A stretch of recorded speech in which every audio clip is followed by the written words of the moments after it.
Good morning. Good morning, आप लोग कैसे हैं? और today we will learn about anti logarithmic amplifier. Anti logarithmic amplifier using single diode या using diode. As the name it is clear that is an anti-logarithmic amplifier. That means V output is directly proportional to the anti-log या ln of Vi and perform many mathematical operation like addition, subtraction, etc. Suppose that is a configuration of anti-logarithmic amplifier, that is a operational amplifier, inverting terminal that is a minus and that is a positive terminal that is a plus, denoted by plus. This is a V output. Output is denoted by B output, and feedback resistance that is a RF, and current flowing through feedback resistance that is a I1 current. That is the I1 from this terminal to this terminal, and this is a diode. Ri input resistance is replaced by that diode, that is a nonlinear device, and V input, that is a B input, is a input voltage B input, and positive terminal of this op amp is a grounded, and V that is a grounded, and this we assume this terminal voltage as a V1, positive terminal voltage as V1, and negative terminal of a voltage assume that is a V2, and this terminal let also assume that is a node A. Due to first हमने बताया ये आपको using virtual ground concept. Virtual ground कहने का मतलब ये हो जाता है बेटा, वर्चुअल ग्राउंड में क्या होता है कि ऑप एम्प का जो AV वोल्टेज गेन क्या होता है, that is infinite. That means V output AV into V difference voltage input का, दैट इज BD। सपोज करो यहाँ V2 V1 है तो डिफरेंस क्या हो जाएगा, V1 डिफरेंस V2। तो यहाँ पे देखो AV की वैल्यू इनफाइनाइट होने से क्या हो गया, इस AV की वैल्यू आपने क्या एज्यूम कर लिया, दैट इज़ अ इनफाइनाइट।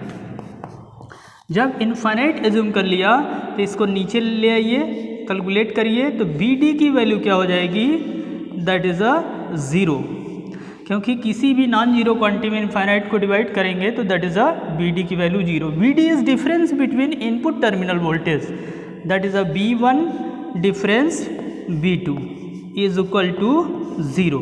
तो इसका मतलब B1 is equal to V2, V1 is equal to V2। अब देखो बेटा B1 टर्मिनल ग्राउंड से कनेक्ट है तो B1 की वैल्यू क्या हो गई, दैट इज अ 0। तो B2 की भी वैल्यू क्या हो गई, दैट इज अ 0। इसका मतलब that is a virtually connected both terminal. Virtually मतलब आभासी तौर पर देखा जाए तो दोनों टर्मिनल क्या है, शॉर्ट हैं और एक वोल्टेज पे है। तो हमने लिखा using virtual ground concept that is a B1 is equal to V2 is equal to 0, that is equation number 1। अब देखो बेटा नोड ए पे हम क्या लगाना चाह रहे हैं, किरचॉफ करंट लॉ। तो इसमें देखो किरचॉफ करंट लॉ क्या बोलते हैं, जो करंट किसी नोड पे आ रही है उतनी करंट ही जाएगी। तो यहाँ पे देखो ID करंट डायोड के अंदर आ रही है और I1 करंट इस फीडबैक लूप में फ्लो कर रही है, और यहाँ पे जो इनपुट करंट है IB इज अ 0। IB क्यों 0 होती है ये current, because of op amp का input impedance of operational amplifier is infinite. तो जिसका इनपुट इम्पीडेंस ही इनफाइनाइट है इसका मतलब बेटा उसमें करंट नहीं जाएगी। तो ID करंट आ रही है, I1 करंट RF में इंटर कर रही है, और IB 0 है, तो इसका मतलब ID जो आ रही है वो सीधे फीडबैक लूप से होते हुए आउटपुट पे जा रही है। तो इसका मतलब अगर यहाँ पे हम KCL लगाएं एट नोड ए पे तो ID is equal to I1।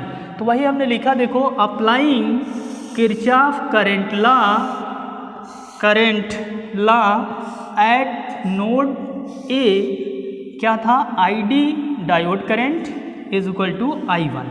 इसको हम एक एज्यूम कर रहे हैं, दैट इज इक्वेशन नंबर 2।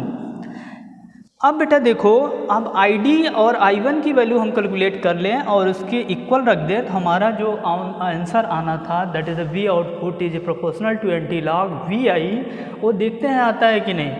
तो यहाँ से फ्रॉम फिगर देखो, यहाँ से फिगर इस टर्मिनल का वोल्टेज V2 है, इस रेजिस्टेंस के इस टर्मिनल का वोल्टेज V आउटपुट है। I1 की वैल्यू निकालना है तो क्या हो जाएगा, that is V2 minus B output divide by this resistance RF।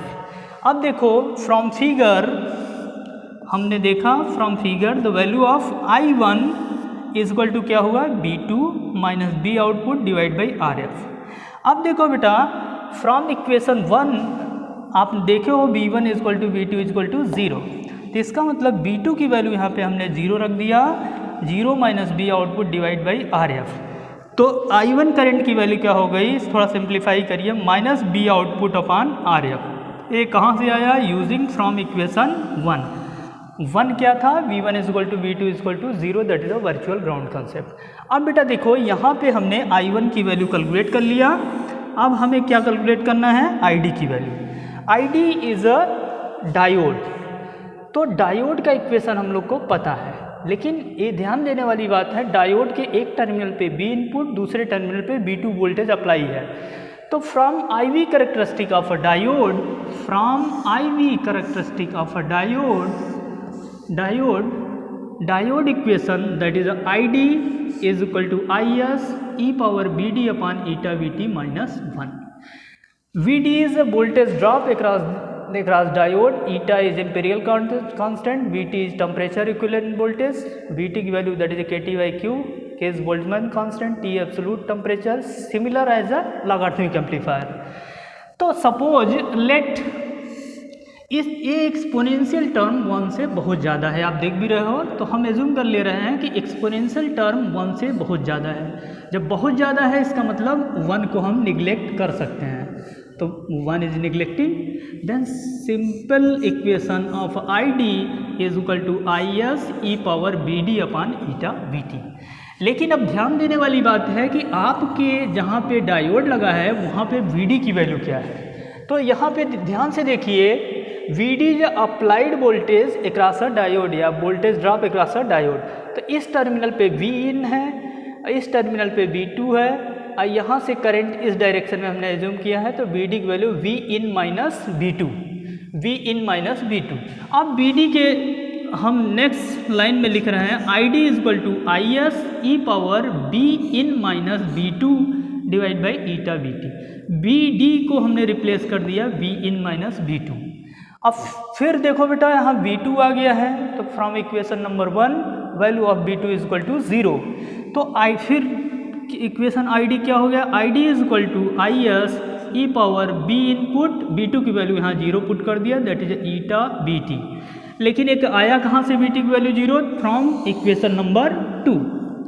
अब देखो बेटा, थोड़ा सिंप्लीफाई करके लिखा हमने, तो ID की वैल्यू क्या आ गई, IS e power B in eta VT।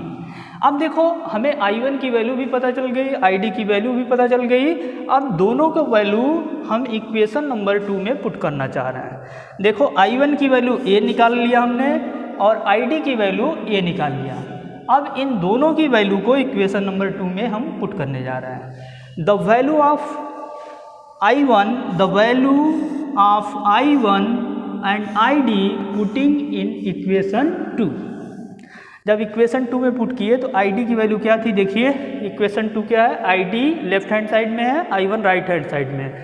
तो ID की वैल्यू हमने लिखा IS e power B in divide by eta VT, और I1 की वैल्यू आपने क्या कैलकुलेट किया है, यहाँ पे देखिए minus B output upon RF।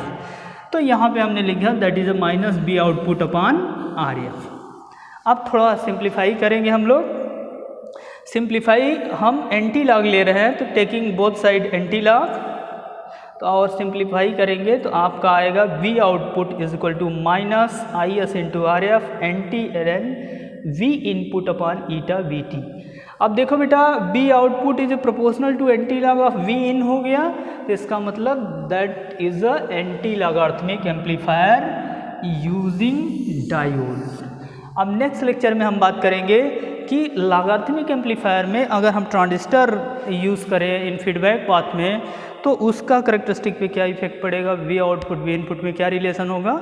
Similarly अगर हम यहाँ पे जहाँ पे डायोड लगा हुआ है यहाँ पे ट्रांजिस्टर अगर हम लगा दें तो हमारा कौन सा एम्पलीफायर होगा, using transistor.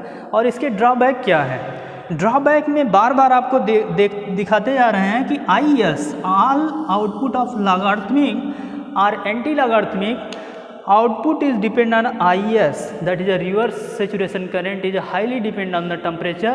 When we increase 1 degree centigrade temperature, then there is a 7% increase in IS. In terms of एकिक नियम की बात करें तो 10 डिग्री सेंटीग्रेड पे डबल सेचुरेशन करंट इंक्रीज करती है।